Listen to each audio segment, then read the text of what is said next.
Hello दोस्तों, स्वागत है आपका हमारे YouTube चैनल में। दोस्तों आज की वीडियो में हम जानेंगे टाइफाइड डिजीज के बारे में पूरा डिटेल से। दोस्तों टाइफाइड एक रोग होता है जो सैल्मोना टाइफी नामक बैक्टीरिया की वजह से होता है।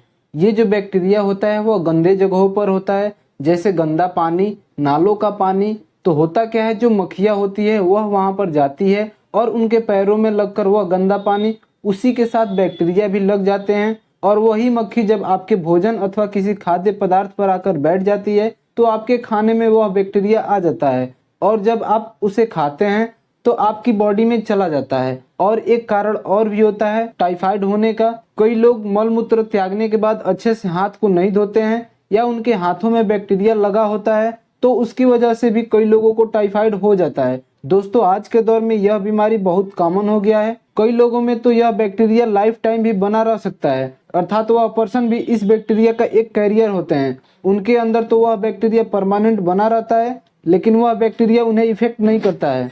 मतलब कि बैक्टीरिया तो उनके अंदर बनी रहती है लेकिन उनको टाइफाइड नहीं होता है। टाइफाइड होने के मोस्टली दो कारण होते हैं। पहला कि आप कंटामिनेटेड फूड को लेते हैं, जैसे गंदा पानी अथवा गंदा भोजन। दूसरा है कि आप किसी ऐसे व्यक्ति के साथ अपना भोजन शेयर करते हैं जिनके अंदर पहले से ही सैल्मोना टाइफी बैक्टीरिया प्रेजेंट होता है। तो अगर ऐसे व्यक्ति के साथ अपना खाना शेयर करके खा रहे हैं तो आपको भी टाइफाइड हो सकता है। अब बात करेंगे सिम्टम्स की। तो दोस्तों टाइफाइड के जो सिम्टम होते हैं वह और भी बीमारियों के जैसे होते हैं। जैसे कि अगर किसी को बैक्टीरिया का इन्फेक्शन हो गया है तो उसको सबसे पहले बुखार आएगा, पेशेंट को खांसी की समस्या हो सकती है और उसके पेट में दर्द होने लगता है। साथ ही उस व्यक्ति की वजन में लगातार कमी होती है, भूख में कमी आ जाती है, उल्टी की समस्याएं हो सकती है तथा उसको थकान सा लगता है। टाइफाइड का एक मुख्य लक्षण यह भी है कि इस प्रकार के फीवर में जो बॉडी टेम्परेचर होता है वह दिन के समय कम, जबकि शाम होते ही बॉडी का टेम्परेचर बढ़ने लगता है।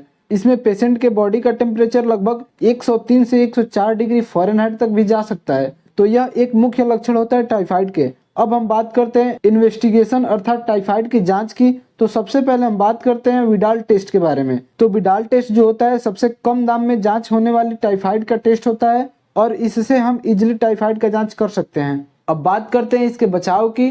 तो यह बीमारी गंदे चीजों के सेवन से हुई है, तो इससे बचाव के लिए साफ पानी का सेवन करें, साफ खाना खाएं और अगर आपको इनमें से कोई लक्षण आते हैं तो तुरंत ही डॉक्टर से संपर्क करें।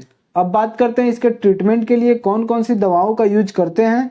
तो टाइफाइड के केस में जो ओरली मेडिसिन है वह है सिप्रोफ्लॉक्सासिन। सिप्रोफ्लॉक्सासिन 500 ml टेबलेट को आप ले सकते हैं। आप इस दवा को 1 हफ्ते तक यूज करें। साथ में जनरल फीवर की मेडिसिन जैसे पैरासीटामोल टेबलेट का भी यूज कर सकते हैं। अगर इससे भी आपका टाइफाइड ठीक नहीं होता है तो एजिथ्रोमाइसिन का भी यूज कर सकते हैं। एजिथ्रोमाइसिन का दवा बच्चों को भी दे सकते हैं। साथ ही एजिथ्रोमाइसिन प्रेगनेंसी में भी सेफ रहता है। तो अगर प्रेगनेंसी के दौरान किसी को टाइफाइड है तो उस कंडीशन में भी आप एजिथ्रोमाइसिन का यूज कर सकते हैं। और फिर भी टाइफाइड ठीक नहीं हो रहा है तो आप सेफिक्सिम का भी सेवन कर सकते हैं। साथ ही आपको फ्लॉक्सासिन का कॉम्बिनेशन भी देना चाहिए, क्योंकि लंबे समय से हो जाने पर बैक्टीरिया के द्वारा रेजिस्टेंट डेवलप हो जाता है, जिस कंडीशन में कॉम्बिनेशन की दवा की जरूरत होती है। इसके साथ आप आईवी इंजेक्शन का भी यूज कर सकते हैं।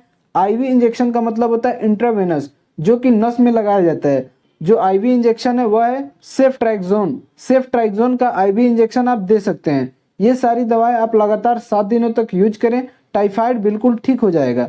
इसी के साथ आप बी कम्प्लेक्स का भी यूज कर सकते हैं और फीवर के लिए पैरासीटामोल को तो यूज करना ही करना है। दोस्तों इन सारी मेडिसिन की जानकारी है, बस नॉलेज बेस्ड है। अगर आप इसे यूज करना चाह रहे हैं तो कृपया डॉक्टर से संपर्क करके यूज करें। आई होप आपको वीडियो अच्छी लगी हो तो वीडियो को लाइक, चैनल को सब्सक्राइब तथा बेल आइकन को प्रेस करें। साथ ही वीडियो को ज्यादा से ज्यादा शेयर करें।